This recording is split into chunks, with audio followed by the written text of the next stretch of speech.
En el verano de 1944, mientras el mundo ardía en llamas y los imperios se enfrentaban en el Océano Pacífico, un hombre común demostró que el verdadero coraje no se mide por el tamaño del arma que llevas, sino por la fuerza de tu determinación. Esta es la historia de Robert Chen, un ingeniero civil estadounidense de ascendencia china que, armado apenas con un rifle de caza que todos consideraban insuficiente, se convirtió en la última línea de defensa entre 3.000 soldados japoneses y un hospital lleno de heridos indefensos. Si esta historia te está atrapando, no olvides darle like a este video y suscribirte al canal para más relatos extraordinarios de personas comunes en circunstancias extraordinarias. Tu apoyo significa todo para nosotros. Robert Chen nunca imaginó que terminaría en medio de la guerra. A sus 38 años, había dedicado su vida a construir puentes y carreteras, no a destruirlos. Nacido en San Francisco de padres inmigrantes que habían huido de la pobreza en Guangdong, Robert creció entre dos mundos. Su padre, un carpintero que nunca aprendió inglés perfectamente, le había enseñado que el trabajo duro y la humildad eran las únicas armas que un hombre necesitaba en la vida. Su madre, una mujer menuda pero de voluntad férrea, le inculcó la importancia de ayudar a quienes no podían defenderse. Cuando el gobierno estadounidense solicitó ingenieros civiles para colaborar en la construcción de infraestructura en las islas del Pacífico recientemente capturadas, Robert se ofreció voluntario. No por patriotismo ciego ni por búsqueda de aventuras, sino porque sabía que su experiencia podía salvar vidas. Cada puente que construyera, cada camino que trazara, significaba que los suministros médicos llegarían más rápido a los hospitales de campaña, que los heridos serían evacuados con mayor rapidez. La isla de Saipan había sido asegurada por las fuerzas estadounidenses apenas 3 semanas antes de su llegada, o al menos eso era lo que le habían dicho. Robert desembarcó en julio, con el calor húmedo golpeándole como una pared invisible. El aire olía a sal, vegetación podrida y algo más que no lograba identificar hasta que lo comprendió. Era el olor persistente de la batalla reciente, de la pólvora y de cosas que prefería no pensar. El campamento base donde fue asignado estaba a cargo del capitán James Morrison, un hombre de 45 años de Kentucky, con el rostro curtido por el sol y una manera directa de hablar que dejaba poco espacio para malentendidos.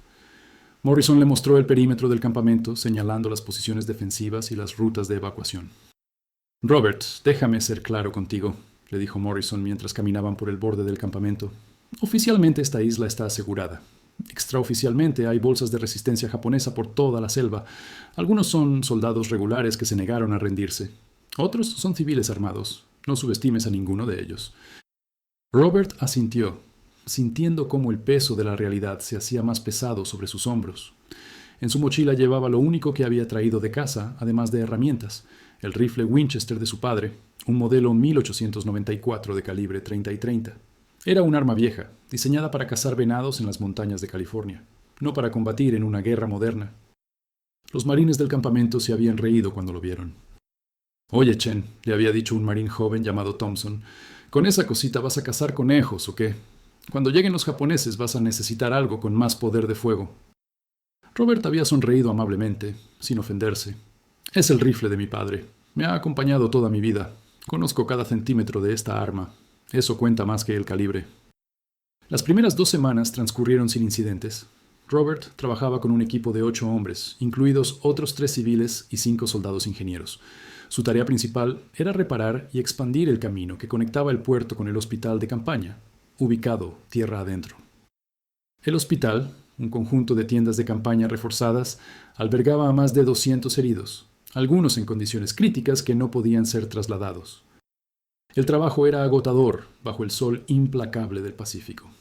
Cada mañana, Robert se despertaba a las 5, cuando el aire aún conservaba algo de frescura. Desayunaba raciones enlatadas que sabían a cartón y café, que parecía barro líquido, pero que de alguna manera mantenía a los hombres funcionando. Luego caminaba hasta el sitio de construcción, donde pasaba 12 horas midiendo, calculando, supervisando. Sus compañeros de trabajo eran una mezcla interesante de personalidades. Estaba Frank Delano, un ingeniero civil de Ohio de 52 años, que había construido la mitad de los puentes en el Medio Oeste y que trataba cada proyecto como si fuera su obra maestra personal. Frank tenía 3 hijos sirviendo en diferentes teatros de guerra, y cada noche escribía cartas a su esposa Marta, contándole sobre el progreso del día y evitando cuidadosamente mencionar cualquier peligro. También estaba el joven Peter Kowalski, apenas 22 años, recién graduado de ingeniería del MIT. Peter había llegado a la isla con ideas brillantes sobre nuevas técnicas de construcción y se había encontrado rápidamente con la realidad de que en la guerra lo simple y robusto superaba a lo elegante y complejo. Robert se había tomado el tiempo de mentorearlo, enseñándole que cada decisión de ingeniería podía significar la diferencia entre la vida y la muerte. Los soldados del equipo eran igual de variados. El sargento William Hayes, un ingeniero del ejército de Tennessee, tenía un talento natural para resolver problemas sobre la marcha. Cuando faltaban materiales, Hayes encontraba alternativas. Cuando las herramientas se rompían, las reparaba con lo que tuviera a mano. Su filosofía era simple. La guerra no espera a que tengas todo perfecto, así que aprendes a trabajar con lo que tienes. Durante esos primeros días, Robert comenzó a entender la verdadera naturaleza del conflicto en el que se había involucrado. No era solo una guerra de ejércitos y batallas, era una guerra de logística, de suministros, de mantener a hombres heridos con vida el tiempo suficiente para que pudieran ser evacuados. Cada hora que se ahorraba en el transporte de suministros médicos significaba vidas salvadas. Cada mejora en el camino se traducía en ambulancias que podían moverse más rápido. Una tarde, mientras supervisaba la colocación de una nueva sección de puente, Robert escuchó gritos provenientes del hospital. Corrió hacia allá y encontró a un grupo de médicos trabajando frenéticamente sobre un soldado que acababa de llegar. El joven, no mayor de 19 años, había pisado una mina terrestre que no había sido detectada. Sus piernas estaban destrozadas y estaba perdiendo sangre rápidamente. Robert se quedó congelado en la entrada de la tienda, observando cómo Margaret y los otros médicos luchaban por salvar al muchacho. Ella se movía con una eficiencia que desmentía el caos de la situación, sus manos trabajando con precisión quirúrgica mientras daba órdenes claras a las enfermeras asistentes. Durante 45 minutos, el equipo médico peleó contra la muerte. Finalmente, Margaret se apartó, quitándose los guantes ensangrentados. Su rostro mostraba agotamiento profundo, pero también satisfacción. El soldado viviría, aunque nunca volvería a caminar de la misma manera. Cuando salió de la tienda y vio a Robert esperando afuera, le ofreció una sonrisa cansada. «Otro día en el paraíso», dijo con ironía amarga. «¿Cómo lo haces?», preguntó Robert. «¿Cómo te mantienes cuerda viendo esto todos los días?». Margaret se sentó en una caja de suministros, limpiándose el sudor de la frente. «No estoy segura de estar cuerda. A veces pienso que todos aquí hemos perdido un poco de nuestra cordura y simplemente aprendimos a funcionar sin ella. Pero entonces salvo a alguien como ese chico de ahí dentro y pienso que tal vez la locura sea no intentarlo». Esa conversación se quedó con Robert durante días. Le hizo reflexionar sobre sus propias motivaciones, sobre por qué había venido a este infierno tropical cuando podría haber permanecido seguro en California.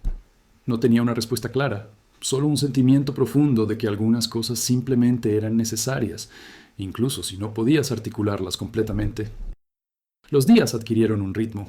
Trabajo duro bajo el sol, comidas insípidas, noches sudorosas intentando dormir mientras los insectos zumbaban, y los sonidos distantes de la selva creaban una sinfonía inquietante. Y siempre, siempre, la conciencia de que la guerra no había terminado realmente en esta isla, que soldados enemigos seguían escondidos en las profundidades de la jungla, esperando su momento. Robert comenzó a practicar con su Winchester durante los descansos, no porque esperara usarlo, sino porque era una conexión con su padre, con su vida anterior. El rifle era una reliquia de tiempos más simples, cuando el mayor desafío era conseguir un venado para la cena familiar. Ahora estaba en una isla a miles de kilómetros de casa, rodeado de muerte y destrucción. Algunos de los marines comenzaron a unirse a sus sesiones de práctica. Thompson, el joven que se había burlado inicialmente del rifle, se disculpó una tarde. «Oye, Chen, siento lo que dije sobre tu rifle. He estado observándote disparar. Eres condenadamente bueno con esa cosa». Robert sonrió. «Mi padre me enseñó a disparar cuando tenía 8 años. Me decía que si ibas a tomar una vida, incluso la de un animal, tenías que hacerlo con respeto. Un disparo limpio, rápido, sin sufrimiento innecesario. Practicamos durante años, hasta que pude acertar a una moneda a 100 metros».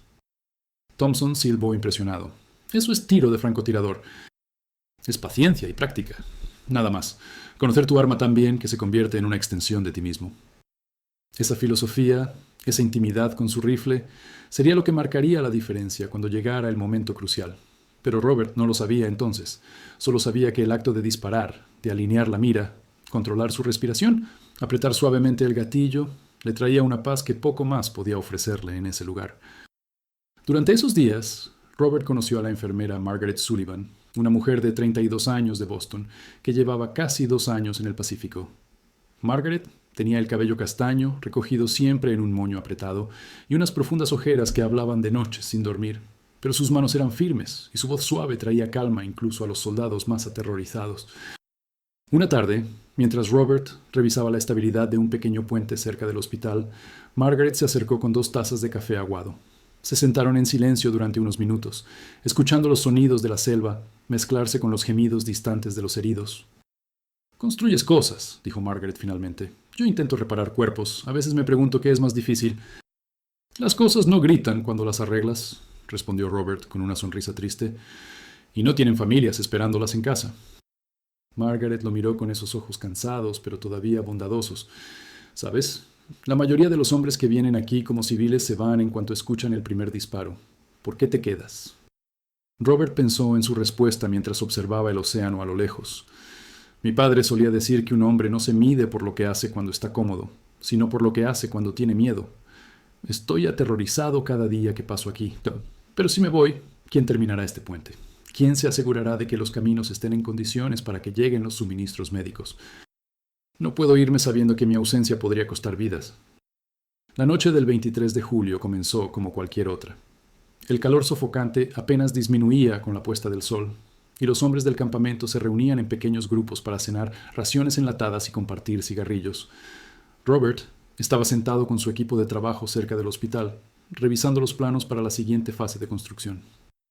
Fue Morrison quien recibió primero el informe de inteligencia. Su rostro palideció visiblemente mientras leía el mensaje que un corredor le había traído.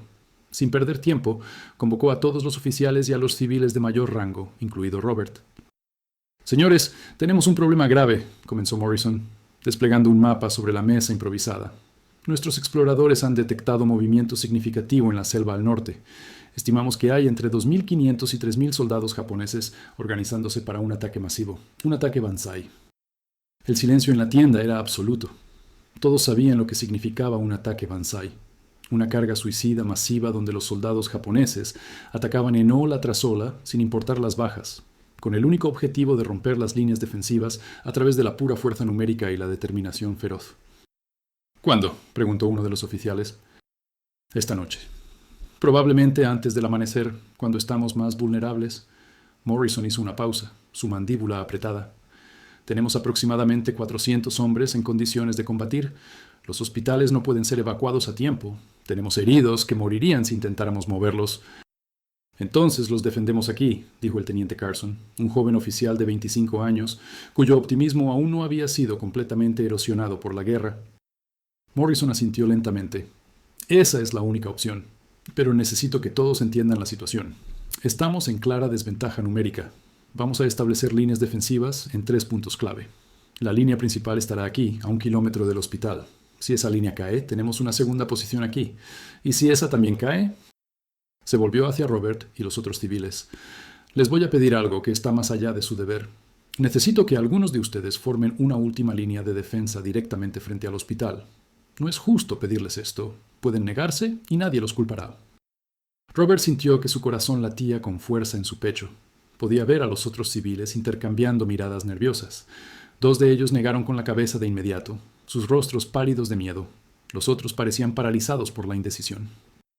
«Yo lo haré», dijo Robert, sorprendiéndose a sí mismo por la firmeza de su voz. Morrison lo miró con una mezcla de respeto y tristeza. «Chen, ese rifle tuyo, no quiero ser cruel, pero no es apropiado para este tipo de combate. El calibre es demasiado pequeño. Contra una carga masiva...» «Lo sé», interrumpió Robert suavemente, «pero es el arma que conozco. Y alguien tiene que estar ahí. Prefiero estar con un arma familiar que no saber usar». 2 soldados más se ofrecieron voluntarios para acompañarlo. El sargento Michael O'Brien, un irlandés de Chicago de 32 años que había peleado en África del Norte, y el cabo David Tanaka, un japonés americano de 23 años de Hawái, cuya familia había sido enviada a campos de internamiento mientras él peleaba por su país. Tanaka llevaba esa contradicción en silencio, pero Robert había visto el dolor en sus ojos cada vez que debía enfrentarse a soldados que compartían su herencia. Las siguientes horas fueron un torbellino de preparativos. Cavaron posiciones defensivas, establecieron líneas de fuego, acumularon municiones.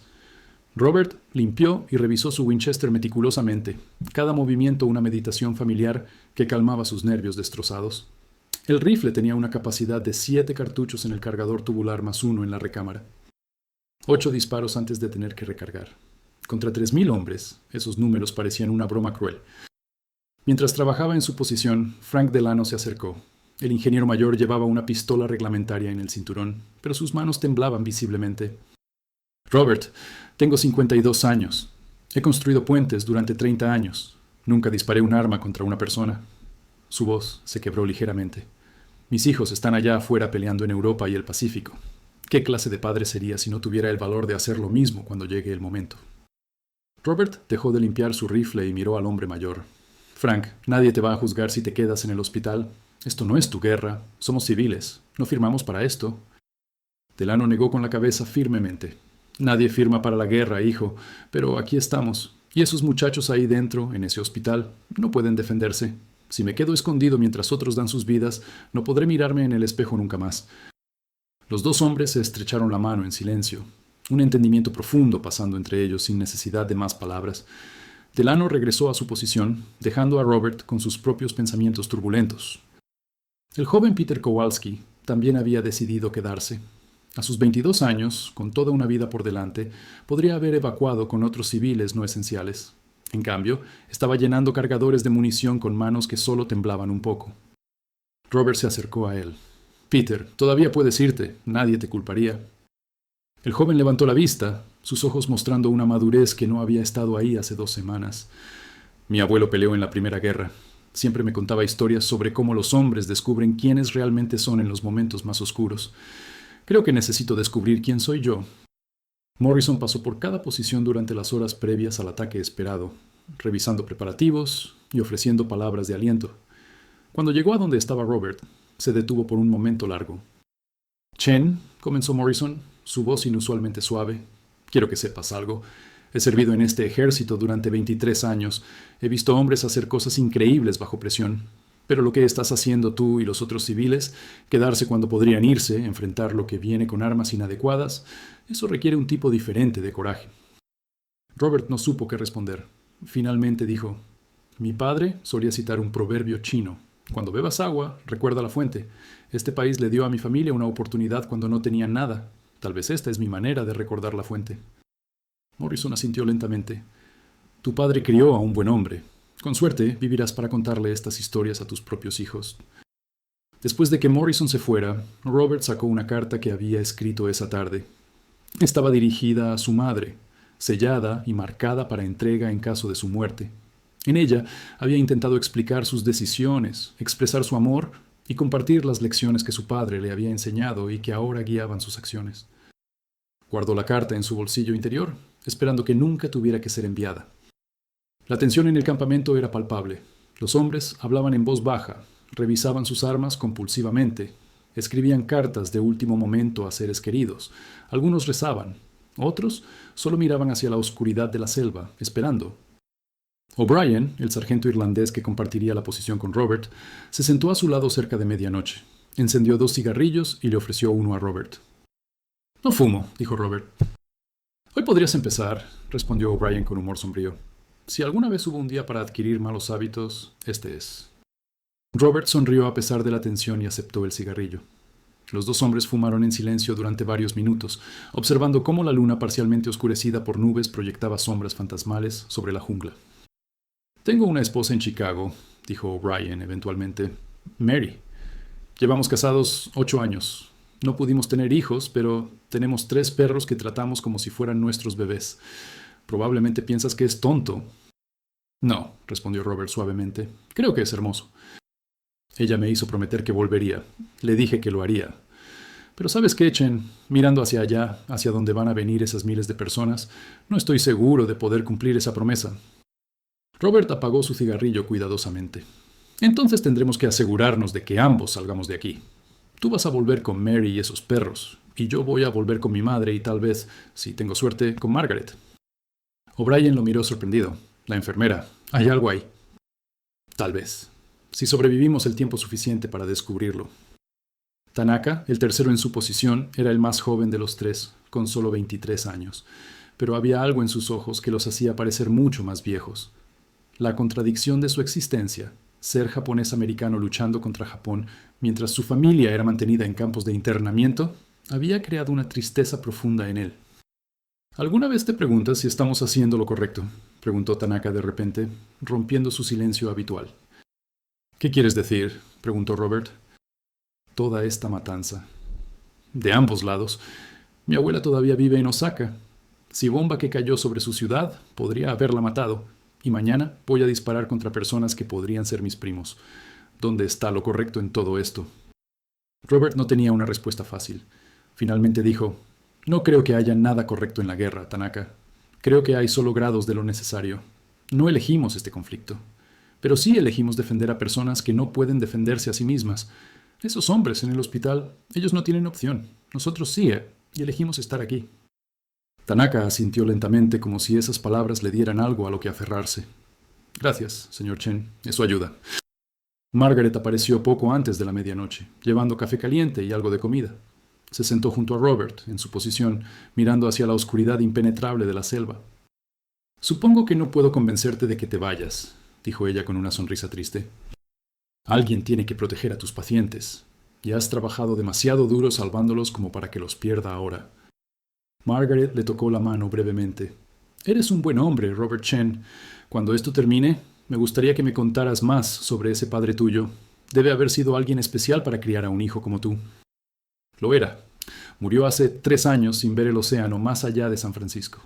Siempre soñó con que yo conociera el mundo. Supongo que este no era exactamente el viaje que imaginaba para mí. Los dos rieron suavemente en la oscuridad, un momento de humanidad suspendido sobre el abismo de lo que vendría. El ataque comenzó a las 3 de la madrugada con un sonido que Robert nunca olvidaría. El grito colectivo de miles de voces humanas lanzándose hacia adelante en la oscuridad. Era primitivo, aterrador, diseñado para congelar la sangre y paralizar la voluntad. Las explosiones de mortero iluminaban brevemente la noche, revelando masas de figuras corriendo entre los árboles. La primera línea defensiva resistió durante 40 minutos. Robert podía escuchar el fuego intenso a lo lejos, el estacato constante de las ametralladoras mezclándose con explosiones de granadas. Luego, gradualmente, los sonidos comenzaron a acercarse. La primera línea estaba cediendo. O'Brien, posicionado a la izquierda de Robert, encendió un cigarrillo con manos temblorosas. Bueno, muchachos, parece que vamos a tener una noche ocupada. La segunda línea defensiva colapsó más rápidamente, abrumada por la pura cantidad de atacantes que fluían como un río desbordado. A las 4:15 de la madrugada, los primeros soldados japoneses comenzaron a emerger del bosque a menos de 200 metros de la posición de Robert. Lo que sucedió en las siguientes 2 horas desafiaría cualquier explicación lógica que no incluyera la desesperación absoluta y la negativa rotunda a rendirse. Robert Chen, con su rifle de caza demasiado pequeño, comenzó a disparar con una precisión que parecía imposible bajo esa presión. Cada disparo era calculado, deliberado. No intentaba detener la marea humana, eso era imposible. En cambio, se enfocaba en los líderes, en aquellos que llevaban banderas o espadas, en los oficiales que coordinaban el ataque. El calibre 30 y 30 no era poderoso, pero Robert conocía exactamente dónde colocar cada bala para maximizar su efectividad. Apuntaba al centro de masa, a las piernas cuando necesitaba ralentizar, pero no matar, al pecho cuando no había otra opción. Recargaba con una velocidad nacida de décadas de práctica, sus manos moviéndose por memoria muscular mientras su mente se mantenía fría y enfocada. A su lado, O'Brien vaciaba cargador tras cargador de su M1 Garand, maldiciendo en irlandés entre ráfagas. Tanaka disparaba en silencio, lágrimas corriendo por sus mejillas mientras eliminaba a hombres que podían haber sido sus primos lejanos. Los atacantes seguían llegando en olas interminables. Caían en grupos, pero más surgían detrás. Robert podía ver sus rostros ahora en la luz tenue del amanecer que comenzaba a filtrarse. Hombres jóvenes, algunos no mayores que adolescentes, gritando con una mezcla de fanatismo y terror mientras corrían hacia su muerte probable. En un momento dado, el rifle de Robert se atascó. Un cartucho mal asentado había trabado el mecanismo de alimentación. Con los soldados enemigos a menos de 50 metros, con O'Brien gritándole que se moviera, Robert mantuvo la calma. Sus dedos encontraron el problema, despejaron el atasco, recargaron, 3 segundos que parecieron una eternidad. Luego volvió a disparar. O'Brien recibió un impacto en el hombro a las 5 de la mañana. Cayó hacia atrás con un grito de dolor, su rifle cayendo de sus manos. Robert arrastró al irlandés a la trinchera, aplicándole un vendaje rápido, mientras Tanaka cubría ambos flancos frenéticamente. «Déjame aquí», gruñó O'Brien entre dientes apretados. «No puedo disparar de todas formas. Conserva tus municiones». «No te he mantenido vivo hasta ahora para perderte por una bala en el hombro», respondió Robert con una sonrisa tensa. «Descansa un minuto y luego puedes ayudar a recargar cargadores». El sol estaba saliendo completamente cuando la marea comenzó a cambiar. No porque los atacantes se hubieran agotado, sino porque habían logrado lo impensable. Un grupo de 3 hombres, armados con armas que otros consideraban inadecuadas, había creado un cuello de botella suficiente para ralentizar significativamente el avance. Los cuerpos caídos creaban obstáculos naturales que forzaban a los siguientes atacantes a reducir la velocidad, a amontonarse, a convertirse en blancos más fáciles. Refuerzos comenzaron a llegar desde el puerto. Morrison había logrado reagrupar a los sobrevivientes de las líneas defensivas anteriores y estaba llegando con aproximadamente 100 hombres frescos. Cuando vio la escena frente al hospital, apenas pudo creerlo. Los 3 hombres en la posición avanzada estaban cubiertos de polvo, sangre y sudor, rodeados por cientos de casquillos vacíos. Pero seguían ahí, seguían disparando, seguían negándose a ceder. La llegada de los refuerzos cambió el equilibrio. Los atacantes japoneses, que habían sufrido bajas devastadoras, comenzaron a retirarse hacia la selva. No era una retirada ordenada, sino un colapso gradual de su ímpetu ofensivo. A las 6:30 de la mañana, el último disparo había sido efectuado. Robert bajó su rifle lentamente, sus manos temblando ahora que la adrenalina comenzaba a abandonar su sistema. Miró el Winchester en sus manos, el metal caliente al tacto, el cañón ennegrecido por el uso intenso. Este rifle había disparado más de 200 rondas durante la noche. Un arma diseñada para la caza de venados había sido utilizada para defender más de 200 vidas humanas. Morrison se acercó a la posición, su rostro mostrando una mezcla de asombro y respeto que nunca había dirigido a Robert antes. «Chen, no tengo palabras. Lo que hicieron ustedes 3 no debería haber sido posible». Tanaka se había derrumbado contra la pared de la trinchera, sollozando silenciosamente. Robert se sentó junto a él, poniendo una mano en su hombro. Nadie habló durante largo rato. Los siguientes días fueron una mezcla borrosa de entierros, recuentos de bajas e intentos de procesar lo que había ocurrido. Los atacantes japoneses habían sufrido pérdidas catastróficas, más de 1,600 muertos y heridos. Las fuerzas estadounidenses habían perdido 132 hombres, con más de 200 heridos, pero el hospital había sido defendido. Ninguno de los pacientes había muerto por el ataque. El trabajo de enterrar a los muertos tomó 3 días completos. Robert insistió en participar, a pesar de que Morrison le dijo que no era necesario. Sentía que se lo debía a los hombres que habían caído, tanto amigos como enemigos. Mientras cavaba tumbas bajo el sol implacable, reflexionaba sobre cada rostro que había visto a través de su mira, cada vida que había terminado con la presión de su dedo. Frank Delano había sobrevivido la noche, pero algo en él había cambiado fundamentalmente. El ingeniero de 52 años que siempre tenía una sonrisa y una historia que contar, ahora permanecía en silencio la mayor parte del tiempo. Había disparado su pistola solo 3 veces durante toda la batalla, pero esas 3 veces habían sido suficientes para alterar algo en su alma.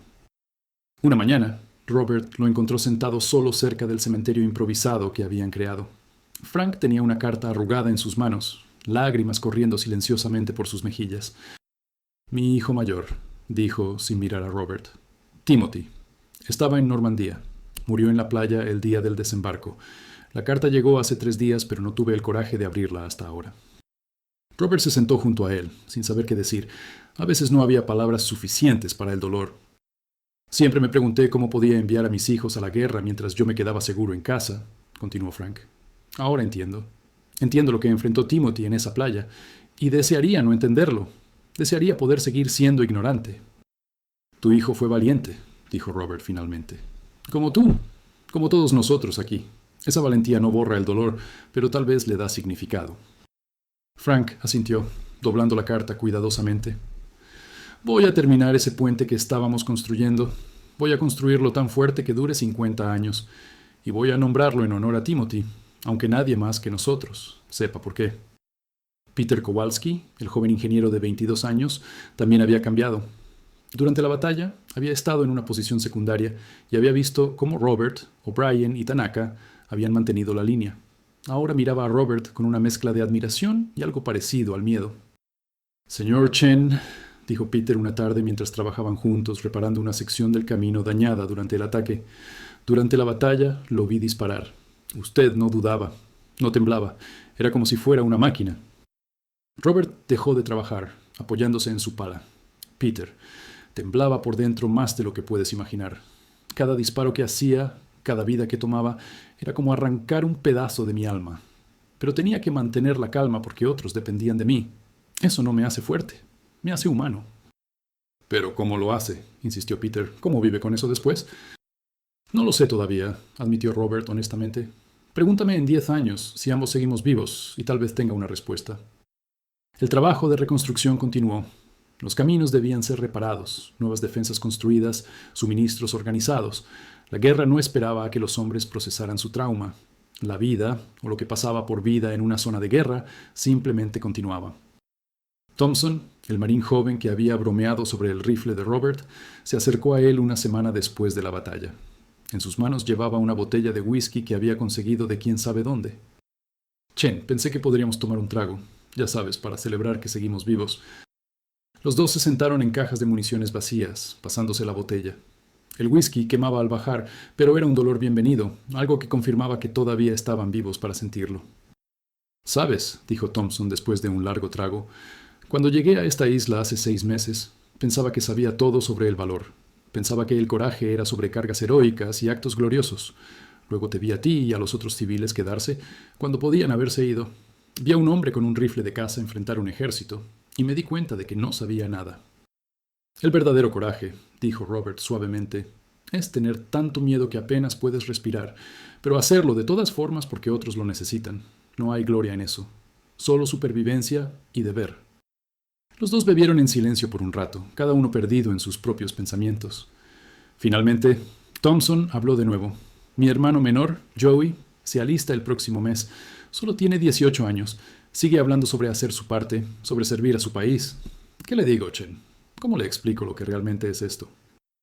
Dile que haga su trabajo lo mejor que pueda, que cuide de los hombres a su alrededor, que recuerde que el enemigo también tiene madres que lloran por ellos, y que si sobrevive, será porque aprendió que el heroísmo real no se trata de matar, sino de mantener vivos a quienes están contigo».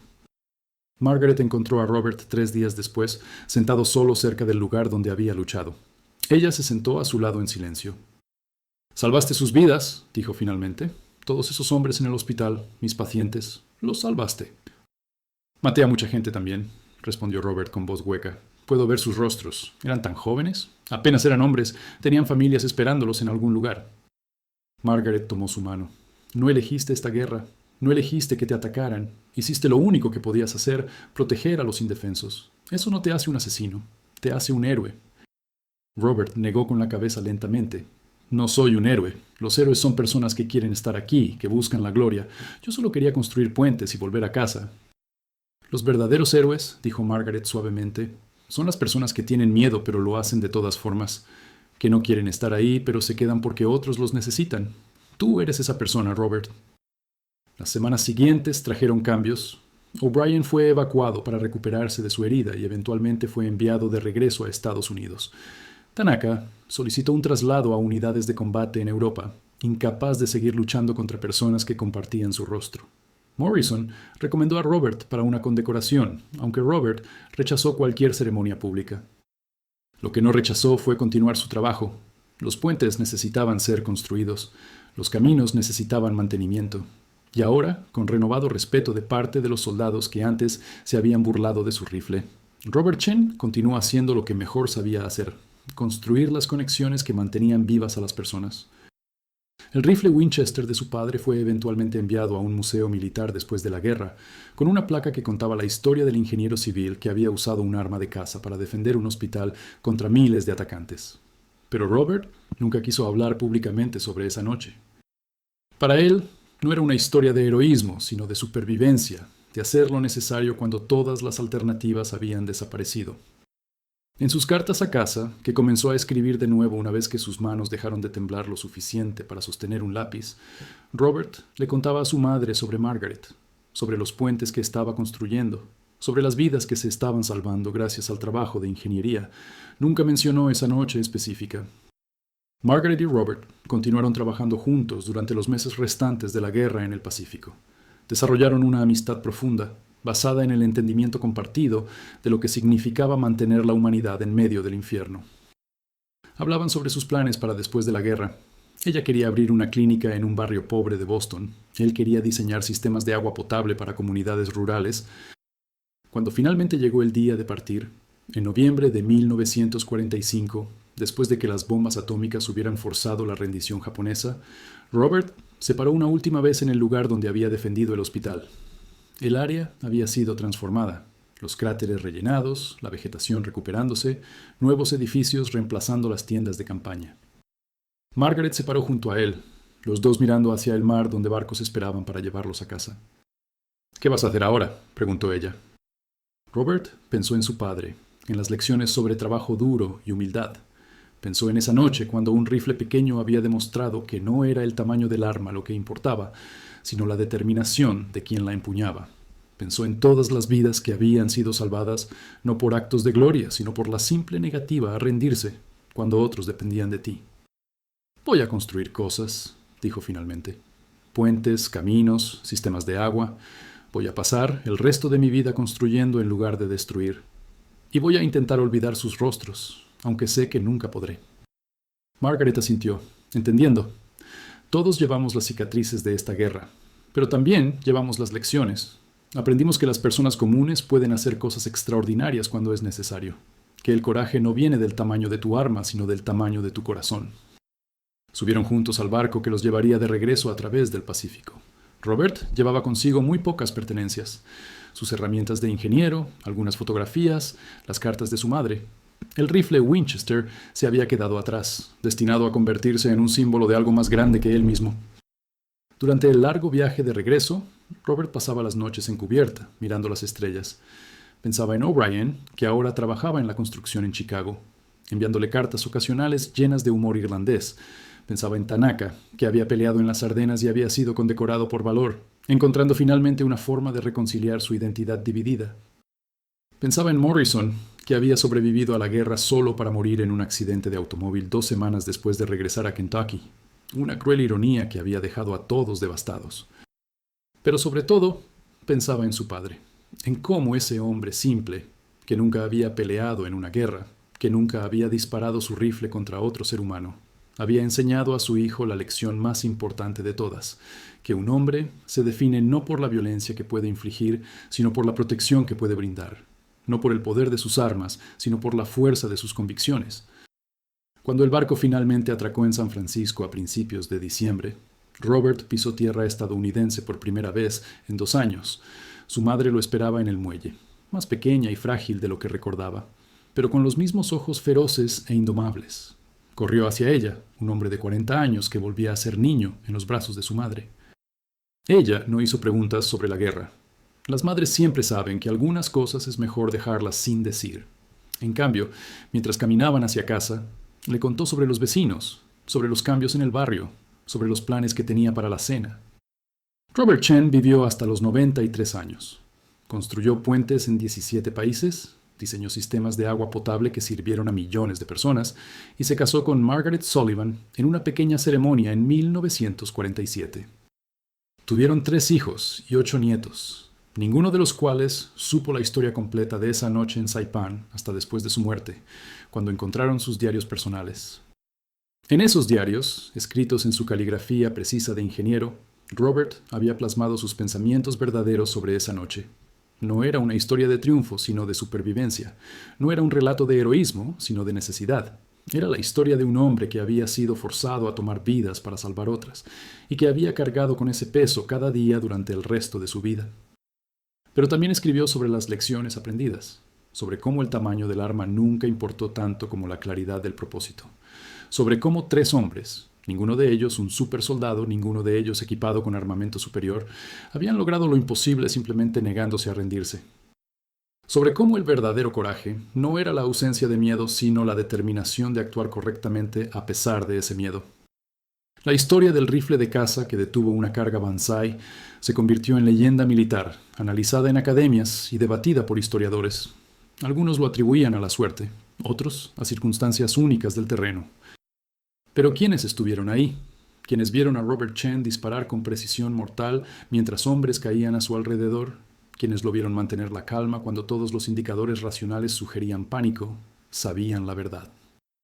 No fue el arma lo que ganó esa batalla, fue el hombre que la empuñaba, un hombre que había aprendido de su padre que el verdadero poder no viene de la violencia, sino de la voluntad inquebrantable de proteger a quienes no pueden protegerse.